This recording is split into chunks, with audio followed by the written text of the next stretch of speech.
Wherever you go, whatever you do, throw a little at it. Omax, Vest and Briefs. ஸ்ரீவைகுண்டத்தில் தவிக நிர்வாகிகளால் பெண் பாலியல் வன்கொடுமைக்கு ஆளாக்கப்பட்ட சம்பவத்திற்கு அதிமுக பொதுச் செயலாளர் எடப்பாடி பழனிசாமி கண்டனம் தெரிவித்துள்ளார். இதுகுறித்து தனது எக்ஸ் பக்கத்தில் பதிவிட்டுள்ள அவர், ஸ்ரீவைகுண்டத்தில் தவிக நிர்வாகிகளால் பெண் பாலியல் வன்கொடுமைக்கு ஆளாக்கப்பட்ட செய்தி அதிர்ச்சி அளிக்கிறது என தெரிவித்துள்ளார்.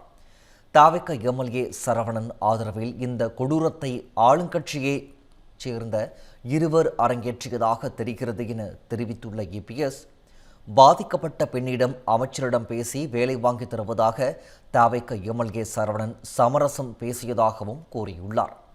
ஆளுங்கட்சி எம்எல்ஏ சமரசம் பேசுவதை இன்றைய முதலமைச்சர் ஏற்றுக்கொள்கிறாரா என கேள்வி எழுப்பியுள்ள எடப்பாடி பழனிசாமி, சிங்கப்பெண் அதிரடிப்படைக்கான முதல் வழக்கே ஆளுங்கட்சி வழக்கா எனவும் விமர்சித்துள்ளார்.